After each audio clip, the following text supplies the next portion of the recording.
Hola, ¿qué tal? Muy buenas noches, soy Mario Saldaña, esto es Más que Noticias. Vamos a empezar como siempre con nuestros titulares, aquí están. En Huacho se ha realizado la reconstrucción del crimen del ex consejero regional de Ancash, Ezequiel Nolasco. El sicario confeso Cristian Cruzate ha recreado paso a paso este asesinato. El Congreso ha entregado las credenciales a los 6 magistrados electos del Tribunal Constitucional. Ellos van a iniciar sus labores el próximo 3 de junio.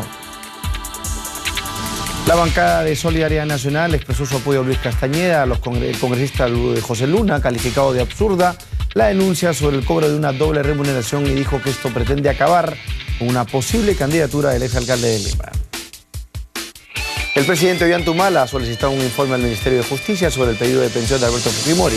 De otro lado, señaló que aún no es prudente que se pronuncie sobre el proyecto de unión civil. Como parte de su huelga indefinida, médicos del Ministerio de Salud han entregado la jefatura de 14 servicios de hospitales del Hospital Santa Rosa. Ellos evalúan hacer lo mismo en otros centros hospitalarios.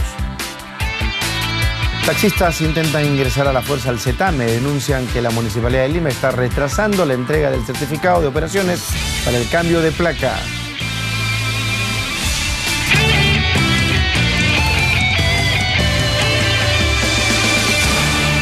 Hoy se entregaron en el Congreso las credenciales a los 6 magistrados electos del Tribunal Constitucional. La ampliación la tenemos en el siguiente informe.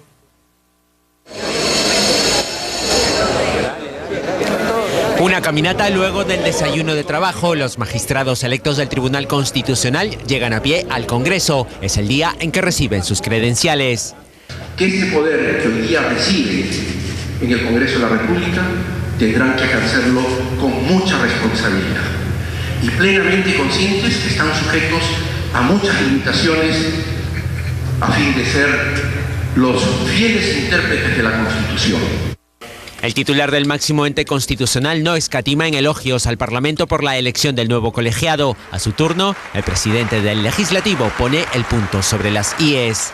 El Tribunal Constitucional tiene amplias y precisas atribuciones sobre la protección efectiva de los derechos fundamentales, pero no puede legislar o invadir fueros. Esa es tarea exclusiva y excluyente del Congreso de la República. En su discurso, Freddy Otárola destaca la renovación de los integrantes del tribunal para evitar, según dice, sentencias apresuradas. Pide también que se respete la predictibilidad de sus resoluciones. Sus pedidos no caen mal en los flamantes integrantes del mismo.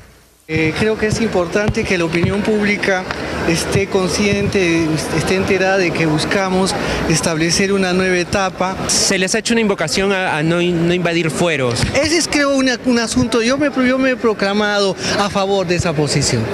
Todo el mundo tiene sus competencias, pero todo el mundo también tiene la posibilidad de ser controlado por otro órgano. Y eso es precisamente lo que ha relevado el presidente del Congreso, ¿no? Carlos Ramos Núñez, Eloy Espinosa Saldaña, Ernesto Blume, Manuel Miranda Canales, José Luis Sardón y Marianela Ledesma reciben sus credenciales de manos del titular del Congreso. Los 6 magistrados jurarán sus cargos el próximo 3 de junio en la sede del Gran Teatro Nacional. Bien, esta hora de la noche vamos a hacer un enlace directo con nuestro compañero Juan Carlos Portilla. ¿Cómo estás, Juan Carlos? Buenas noches. Mario, ¿cómo estás? Buenas noches. Así es, hoy día fue traído aquí a la Sala Penal Nacional el alcalde provincial del Santa, el señor Luis Arroyo Rojas, como parte de estas investigaciones por esta presunta red criminal en el gobierno regional de Ancash. Él fue traído desde la sede de Adirincri hasta este lugar, donde estuvo aproximadamente 3 horas, hasta las 5:40, y ha sido devuelto a esta sede policial para continuar con los interrogatorios. Hay que señalar que mañana es un día crucial en el caso de César Álvarez en el tema judicial. Mañana, por ejemplo, el colegiado F de la Sala Penal Nacional precisamente va a evaluar, o va a decidir, en todo caso va a resolver el pedido de la defensa, tanto de César Álvarez como del gerente de esta entidad, el señor Hernán Molina. Ellos, o la defensa de ambos detenidos, han pedido al colegiado F que se deje sin efecto la detención preliminar. Entonces, en las próximas horas, este colegiado estará determinando si es que procede, si continúa esta detención preliminar de ambas personas, César Álvarez y Hernán Molina Trujillo, gerente general del gobierno regional de Ancash. También mañana va a ser traído aquí a las 9 de la mañana el señor César Álvarez para que se dé una audiencia de control por parte del Tercer Juzgado Nacional de Crimen Organizado. Esta audiencia tiene como finalidad de darle a conocer a César Álvarez el porqué, los motivos de por cuál está detenido. Así que mañana hay pues amplia información judicial, bastante movimiento de audiencias judiciales con César Álvarez. Desde muy temprano en esta sede estará absolviéndose o viéndose esta audiencia de control con el Tercer Juzgado Nacional, como decíamos, que lleva el caso, y también el colegiado F resolverá el pedido de la defensa de ambos exfuncionarios para ver si se deja sin efecto la detención preliminar en ambos casos. La información que tenemos aquí en el centro de Lima. Mario, adelante contigo en estudios. Gracias, Juan Carlos. Efectivamente, situación complicada la del expresidente regional de Ancash y la de otras personas que han colaborado con su supuesta red de corrupción. Por otro lado, les contamos que el ministro de Justicia ha informado que vienen coordinando con la policía para la adecuada selección de efectivos que se van a infiltrar en entidades estatales para detectar actos de corrupción. Sobre el tema, diversos congresistas se mostraron a favor de este decreto supremo. Serán los ojos y oídos de la justicia, operadores secretos de la ley, 527 oficiales y subalternos de la policía, expertos en acciones de inteligencia, se infiltrarán en gobiernos regionales, municipales, ministerios y otras entidades estatales para detectar actos de corrupción. A través de un decreto supremo, el gobierno reguló la ley contra el crimen organizado, el cual permitirá copiar pruebas que permitan desbaratar grupos mafiosos enquistados en el sector público. Hay voces que señalan que la policía, que también tiene algunos problemas de corrupción, no serían... Está trabajando intensamente la Comisión de Ética de la Policía, el grupo de trabajo que está viendo cómo limpiar precisamente esos componentes a la Policía Nacional. Como parte de su misión, los agentes incluso serán encarcelados junto a peligrosos criminales que desde sus celdas planifican grandes golpes. También serán sembrados en falsos sindicatos de construcción civil. Además, indagarán en las entrañas de bandas de traficantes de droga, asaltantes a mano armada o que lucran mediante la trata de personas. O sea, no es un tema nuevo. El decreto supremo lo que está haciendo es facilitando, normando, regulando lo que tiene que ver con la documentación. Esto quiere decir, con RENIEC, por ejemplo, para un DNI de doble identidad, puede ser para sacar el brevet o la licencia de conducir, puede ser para tener un pasaporte, que esto implique que el Congreso tiene que fiscalizar, puede pedir información a través de las comisiones especializadas, por supuesto. Riesgos de mal uso siempre habrá. La norma que libera de toda responsabilidad penal a los policías en cumplimiento de su actividad encubierta señala que solo se pondrán a actuar si existe el pedido del Ministerio Público. Que se combata la corrupción con todos los mecanismos, con todas las formas que la ley puede facultar. Y para ello hay que cuidar que estas unidades especializadas, que no son pues unidades masivas en cuanto a presencia de policías, sean rigurosas al seleccionar su personal. Para el expresidente del Consejo Nacional de Descentralización, Luis Taiz, con el decreto supremo se estaría pasando de un Estado democrático a un Estado policial. El agente encubierto tendrá una nueva identidad.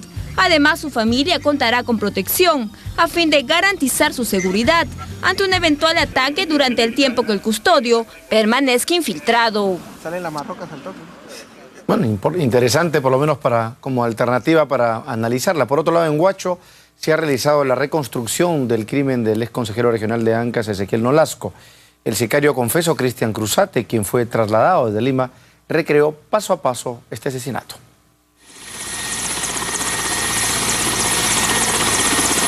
Portando un chaleco antibalas, el sicario confeso Cristian Cruzate Pereda, colombiano, llegó desde Lima a bordo de un helicóptero de la policía y bajo un fuerte resguardo al Estadio Santa María de Huacho. En toda esta parte de la ciudad se extremaron las medidas de seguridad para la reconstrucción del crimen del ex consejero regional de Ancash, Ezequiel Nolasco, registrado el último 14 de marzo. Desde temprano, personal de la Fiscalía y la Policía Nacional ya se encontraba en la bodega Centenario, lugar del crimen, ubicada en el óvalo de Huacho. Esta zona fue cerrada y los vehículos tuvieron que ser desviados. Resguardado hasta por 10 efectivos, Cruzate Pereda recreó cómo bajó del mototaxi aquella noche en la que murió baleado Ezequiel Nolasco. Luego contó que ingresó por el lado derecho del local, encapuchado y con el arma escondida.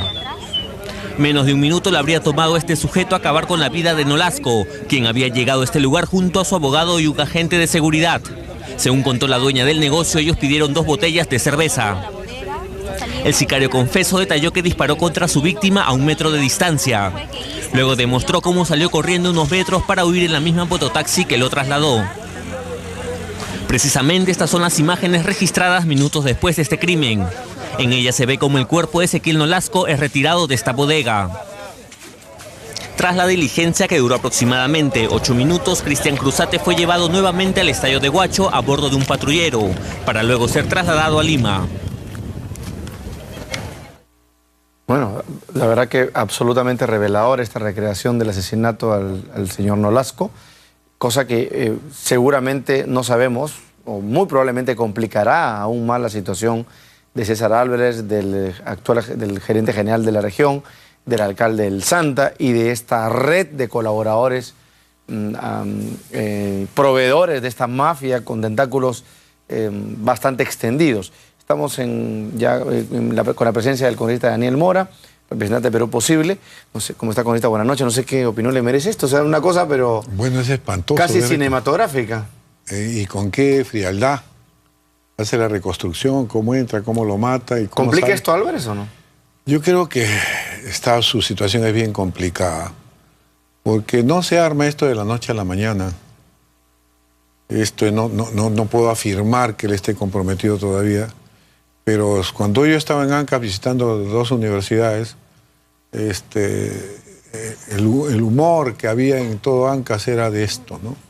De que había un superpoder dentro de Ancash, nadie se atrevía a hablar mucho, todos hablaban a sottovoce, una serie de indicadores que hacían ver que Ancash iba a desembocar de todas maneras en un problema de esta naturaleza. Y no es solamente Ancash, yo creo que es casi todo el país. Algunas regiones se salvarán, pero la mayoría del país está así. Es decir, las transferencias de competencias en forma tan abrumadora, la transferencia de dinero, no ha sido bien organizada, bien planificada, sistematizada, y que personas que nunca en su vida han manejado ni una bodega, de la noche a la mañana, si nosotros en la vida privada, y tú lo has visto, yo he sido gerente también de un grupo de una empresa en alguna oportunidad, tenemos mucho cuidado con elegir a nuestros directores, ¿no? Para ver el manejo de los recursos. El manejo de los recursos.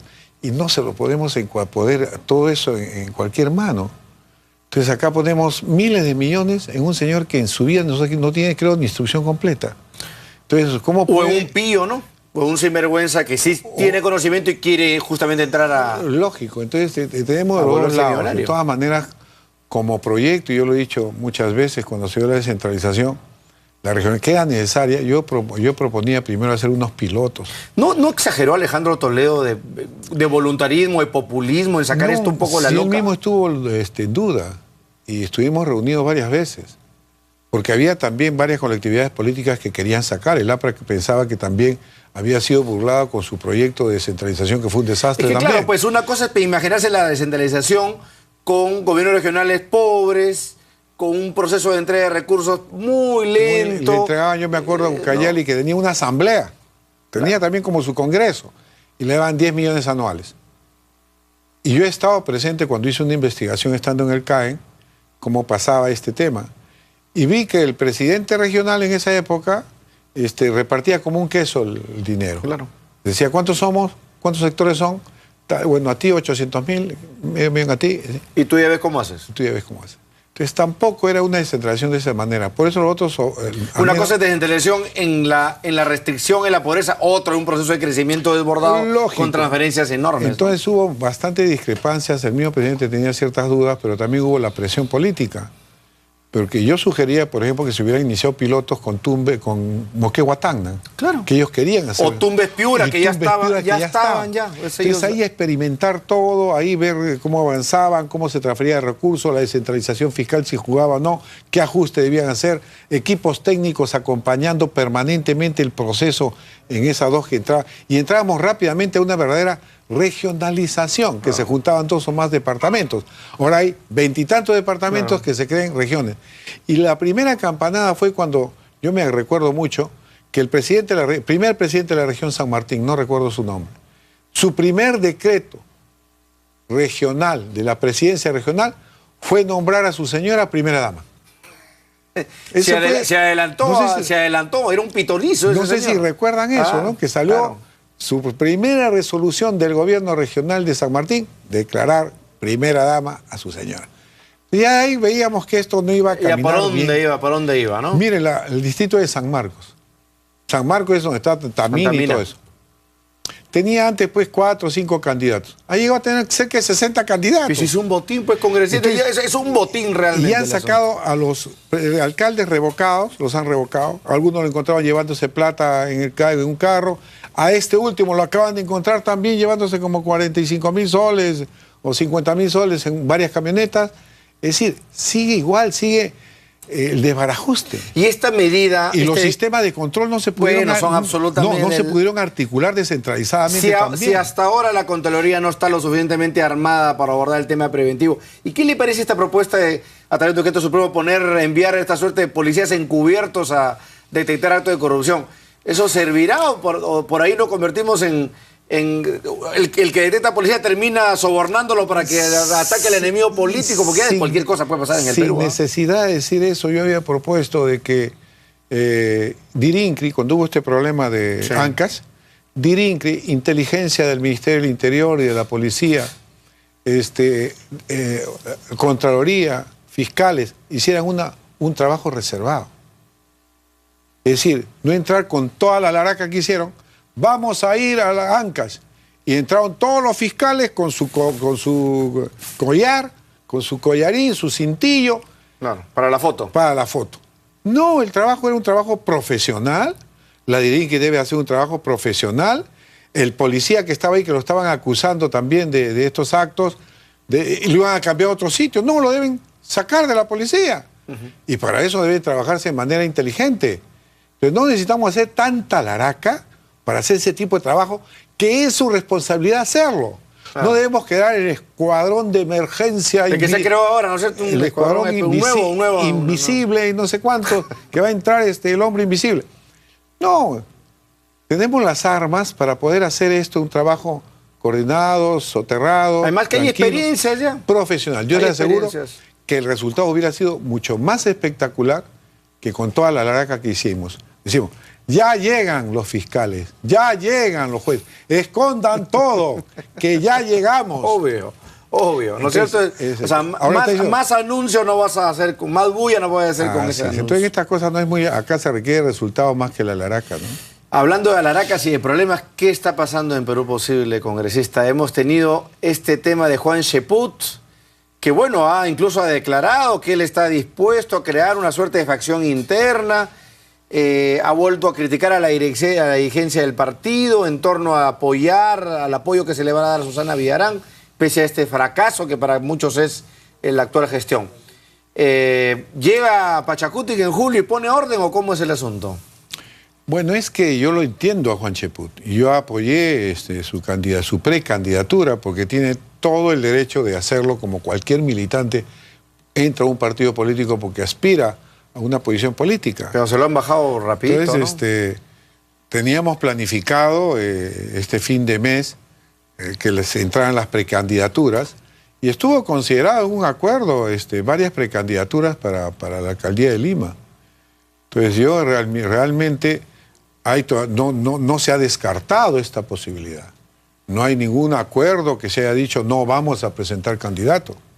Eso lo digo porque... Pero ¿qué podría llevar a un partido como Perú Posible? Me imagino que la situación de Toledo, ¿no? Que es una razón objetiva, real, a apoyar a la opción de Susana Villarán. En todo caso, hay otras alternativas a quien apoyar. Lo ha explicado, ¿no? Lo ha explicado. A Salvador Herese podrían apoyarlo por último, pero ¿por qué la alcaldesa? Lucho Taís ha explicado esto, por ejemplo, en el sentido de que frente a una candidatura alta como Castañeda, ¿no? Nosotros tenemos nuestras discrepancias muy profundas con Castañeda. Hacer una conjunción de esfuerzos en diversas fuerzas políticas de centro-izquierda para poder hacer frente con mayor éxito a esta candidatura. Pero pues la opción de Villarán no es pues pero ninguna nosotros, opción. al menos el que habla, pensaba que lanzar nuestras precandidaturas o candidaturas era también un objetivo estratégico que nos permitiría negociar mejor si nuestra candidatura iba aprendiendo en el tiempo. Claro. Entonces nosotros creo que podríamos tener una mayor capacidad negociadora que la que podemos tener ahora. Son posiciones que deben definirse. Si un partido es demócrata, evidentemente que deben haber alternativas para esto. Yo en ese sentido apoyo su malestar de Juan Cheput, porque tampoco es un dirigente del partido que no se puede tratar como si fuera un hombre que recién ha venido a involucrarse en la política. Ya tenemos hemos estado participando. Yo he percibido con esta Mora de parte de algunos dirigentes de Perú Posible tratarlo a Juan como una suerte de advenedizo, ¿no? De persona más bien que apareció de un momento a otro, que no estuvo en los orígenes ni de la cúpula original de Perú Posible, y eso creo yo, entiendo, percibo como tratando de restarle algo de legitimidad. ¿Eso es verdad? No, yo lo conozco. Cheput ha entrado creo que antes que yo al partido. Yo entré en el 2001. ¿Y por qué se critica a Juan Cheput? Yo creo que a veces tiene una posición contestataria, que yo también le he tenido. Bueno, él ha criticado mucho a Alejandro Toledo cuando el tema de Coteva, ¿no? Claro, fue en ese momento muy difícil. ¿Por qué? Porque no teníamos información adecuada. A medida que nos han ido alimentando de información, hemos podido salir a defender este tema. Y creemos que todavía que falta mucho por solucionar el tema, que la investigación culmine. ¿Usted cree que con este señalamiento, esta investigación a la señora Fernenbuch, se acaba el problema para Alejandro Toledo de Liancar? ¿O cree más bien que este tema se va a dilatar? Según, a mí me hubiera gustado que la fiscal termine de una vez por todas el tema. Lo que sí nosotros dijimos es una buena noticia en el sentido, no buena noticia por la señora Eva Fernenbuch, que yo por favor, me apena lo que está pasando la señora. Es una vergüenza en realidad. Y yo no creo que esté ella metida en este tema. Le hemos visto cómo vive en Bélgica, es una persona de clase media, ¿no? Que se sobrevive como cualquier persona de clase media en Bélgica. Claro, pues porque en realidad el tema está entre el que él puso el dinero, entre comillas, que es el señor Maiman, el dueño del dinero, y los que iban a hacer uso o usufructo de las propiedades que el señor Toledo y la esposa están... Nadie les ha tocado. Pues yo no digo que esté metido, pero también, según la fiscal, entra en calidad de testigo. Entonces, para nosotros es una buena noticia. Pero después aclara a la fiscal que todavía falta investigar, que no le llegó determinadas informaciones. Por eso presumo que fue apresurado que ella saque una información de ese tipo. Preferible que hubiera culminado las investigaciones y saque en forma completa su informe, que a nosotros nos aliviaría tremendamente, y nosotros hemos exigido más la investigación que se haga con toda transparencia y que se sepa la verdad, nada más. Ahora, igual considera usted que eso los tiene en jaque, ¿no? O sea, como movimiento político, porque definitivamente mientras Alejandro Toledo no esté nos afecta, absuelto, ¿no? Nos afecta. A veces me han dicho que soy un poco pesimista en esto, pero tenemos que ver la realidad. ¿no? Eso no es pesimismo. La realidad y simplemente tener la verdad. Nosotros creemos en lo que nos ha dicho Alejandro, que la Fiscalía termine con su labor, que denuncie al que debe denunciar, que se sepa la verdad y se acabó el problema. Nosotros estaríamos mucho más tranquilos, ¿no? Usted, al igual que Juan Cheput, piensa que lo ideal hubiera sido que en su momento Alejandro Toledo voluntariamente, libremente, se aparte del partido mientras estas investigaciones culminan satisfactoriamente. ¿No hubiera sido lo ideal? Es una posición difícil acá en nuestro país. Por el caudillismo, los líderes, el personalismo del partido no están sujetos a esto. Yo cuando fui secretario nacional de disciplina sometí a disciplina al vicepresidente, que era el señor en el primer gobierno, el vicepresidente David Weissman. Yo lo sometí a disciplina. Porque los reglamentos, los manuales del partido eran clarísimos. Sometí a varios congresistas a disciplina. como secretario de Ética y Disciplina. No tuve ningún temor de hacerlo, porque estaba amparado por toda la documentación que existe y los reglamentos internos. Ahora decir que el presidente... Si el presidente ¿Pero no por qué es darle culpable, a Toledo un estatus diferente a cualquier militante? No, pero si no se demuestra su culpabilidad, no tiene sospecha de que él tenga esa propiedad. En esto que ha dicho el fiscal, ha demostrado de que él no ha comprado ninguna propiedad adicional, sino que es las que tiene siempre, la de Punta Sal y la de... Pero lo que estamos viendo ya como práctica, bueno, y esto también lo acabo de hacer un comentario en Twitter, que es, hay que tener en cuenta que en este momento en el Perú la judicialización de la política pues está en su máxima expresión, o sea, si yo quiero afectarte, pues, te meto juicio y te encañono. Eso es verdad por un lado. Pero por otro, lo que vemos es que muchos movimientos políticos, al ver que sus dirigentes, sus representantes, son acusados directamente por actos de irregularidad o de corrupción, inmediatamente lo primero que hacen es delegarse el partido para defenderse solitos, pues, ¿no? Y no involucrar ni a la marca ni a la organización. Claro, sería difícil, por ejemplo, ver que Alan García pues se retire del partido para ser investigado por estos casos. No, empezando por ahí, ¿no? Entonces es lo que es así la política. Pero en todo caso tenemos un poder judicial laxo, un Ministerio Público laxo también, la hay, que no tiene confianza. Si usted va a Estados Unidos, la justicia tiene casi un 80% de aceptación, de credibilidad, y la policía casi en el 82%.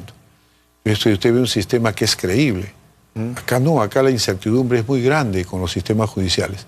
Vemos lo que ha pasado en Ancas, vemos lo que está pasando en Tumbes, vemos cómo un presidente regional pues vende no sé cuántas hectáreas en 2.500 soles cuando valen 20 y tantos millones. Es decir, hacemos de nuestro poder una chacra.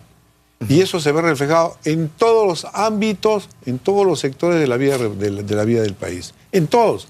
En la minería, en el transporte, en el tránsito, en todo, en la educación, en todos sitios. Hablando de chacras, ahí quería terminar, congresista, es el tema de la ley universitaria. Entiendo que el tema aún va a pasar por unos filtros o una espera mayor para el debate, pero yo le comentaba fuera de cámaras este ranking que acaba de aparecer de las mejores universidades de América Latina, y la única universidad que aparece en el puesto 30, que han pasado antes universidades chilenas, colombianas, mexicanas, brasileñas, costarricenses, es la Universidad Católica.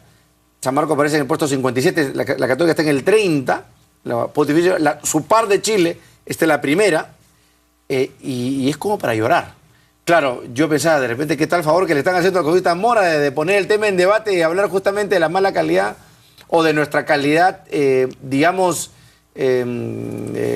complicada en comparación a la de otros países en cuanto a su calidad universitaria. Entonces, ¿qué va a pasar con la ley? Por ejemplo, ¿los enemigos crecen o disminuyen? Yo creo que ahí se ha hecho todo un escenario catastrófico sobre la superintendencia, pero lo que estaba hablando usted, la Católica estaba hasta el año pasado, anteaño pasado, 23 en Latinoamérica, y 52 estaba la San Marcos. Ahora está 30 y tantas. 30 la Católica y 57 San Marcos. Eso significa que ha retrocedido. Y ha retrocedido. ¿Y quiénes han aumentado? Todas aquellas que tienen supervisión. Todas aquellas. La presidenta Bachelet en su discurso del 21 de mayo de este mes ha dicho claramente, la peor desigualdad que hay en Chile es con relación a la calidad educativa. Chile tiene la responsabilidad de dar una educación de calidad para eliminar gradualmente la desigualdad. Y segundo, en agosto presenta un proyecto de ley para crear la Superintendencia de la Educación Superior, que va a visualizar fundamentalmente, entre otras cosas, evitar el lucro en la educación. Chile. Bueno, ellos vienen de todo un tema social, una convulsión complicada. Y nosotros acá el lucro lo aceptamos. Hay universidad privada lucrativa y la no lucrativa con beneficios tributarios. Con relación a la ley, nosotros pensamos que la próxima semana debemos entrar a debatirla, no debemos esperar más, debe debatirse en conjunto, acumularse el proyecto que ha mandado el Ejecutivo, que lo trabajamos en forma conjunta con el ministro de Educación y sus equipos. Discrepamos en algunas cosas porque creemos que los incentivos tributarios deben ser para la mejora de la calidad. ¿Qué contraprestación me das tú? Y yo te doy mis incentivos, te libero de 5 impuestos. Pero no comenzar, y esa es nuestra discrepancia, que comience con una licencia de funcionamiento de la universidad durante 6 años y ya le doy los incentivos tributarios. Sin ningún tipo de contrapartida. Nuestra superintendencia sí contempla el título de nombre de la nación y todo eso. ¿Cómo va a nivel de votación? ¿Qué nivel de respaldo diría usted que tiene la ley hasta el momento? Tenemos un respaldo, evidentemente que hay, pues, los lobbies están desesperadamente tratando de buscar fórmulas imaginativas. ¿Hay alguna bancada que se haya mostrado en conjunto en contra del proyecto? Bueno, lo que se ha mostrado así es el PPC. Digamos, totalmente en contra como bancada. Lo ha dicho el congresista Alberto Bengolea. El congresista Alberto Bengolea creía que la ley de sociedades mercantiles rija a la universidad privada. Están locos, pues. Es decir, no es saber lo que significa como derecho fundamental y un servicio público esencial o un bien social, educación. La educación es como la justicia, es como la salud, es como la seguridad ciudadana. No se puede dejar, desgraciadamente, a la libre oferta y la demanda. O solo a la libre oferta y la demanda. Y solo con la libre oferta y la demanda. Y lo ha dicho el ministro, que el ministro es un liberal. El ministro dice, la autorregulación no ha dado resultados en el país. Por eso surgió Citel, por eso surgió Citran o Sinermin.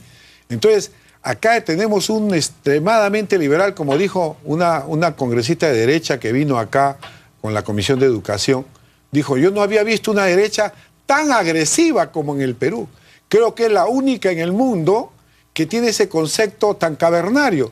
Eso nos lo dijo acá una diputada de derecha de Chile. Porque no creer en la regulación, dijo, es espantoso. Si en nuestros países los mercados son imperfectos y tenemos por eso regulaciones en telecomunicaciones. No, lo mejor es la competencia, es verdad, pero claro, hay ámbitos de la vida social que sí requieren una regulación autónoma, independiente, profesional. ¿Pero por qué das tu regulación? Para mejorar la calidad del servicio. Y para mejorar el mercado. Y para mejorar el mercado. Pero si en 20 años esas universidades no se han depurado, las malas se han depurado, han aumentado. Tenemos 80 universidades malas en el Perú, por lo menos. Que son, sí, universidades Hoy día acabamos de recibir a un grupo de estudiantes de la Universidad de Jaén, pública. Bueno, yo creía que esto era, pues, secciones. ¿Y qué han mostrado? Que están estudiando en un mercado. Que cómo es posible que hayan alquilado un mercado para que funcionen 6 carreras de la universidad. Y están reclamando con justicia, porque son puertas enrollables de esas tiendecitas. Y ahí están funcionando. Pobres padres de familia. Una universidad en Jaén y han venido a reclamar porque se mueren de calor, no hay luz, no hay agua, ruido por todos lados. 6 carreras funcionan allí. Yo diré que se le llame cualquier cosa, Instituto de Educación Superior, de formación, pero no le llamemos universidad, pues por lo menos empecemos sincerando las cosas. Por ejemplo, para tener un instituto, un colegio de inicial, el Ejecutivo, el Ministerio de Educación exige 700 metros cuadrados por 75 alumnos, casi 10 metros cuadrados por alumno. Área verde, tanta área verde por cada alumno. Segundo piso no, porque los alumnos de inicial se pueden caer y no sé cuánto. Para una universidad, nada. Alguien tiene que regular. ¿Cómo es posible que nazcan universidades que no tienen ni infraestructura, ni profesores, ni nada? Si la ley dice claramente que debían tener tal cual cosa. ¿Por qué lo han hecho? Porque no hay ninguna supervisión. Y no puede haber tanta simetría en el caso de la educación inicial y de la superior. Congresista Mora, le agradezco mucho por haber estado con nosotros. Entonces, usted está confiado y tranquilo de que esto se va a aprobar. Yo creo que es lo que el país necesita, no será perfecto, pero es un paso importante que lo está dando la Alianza del Pacífico.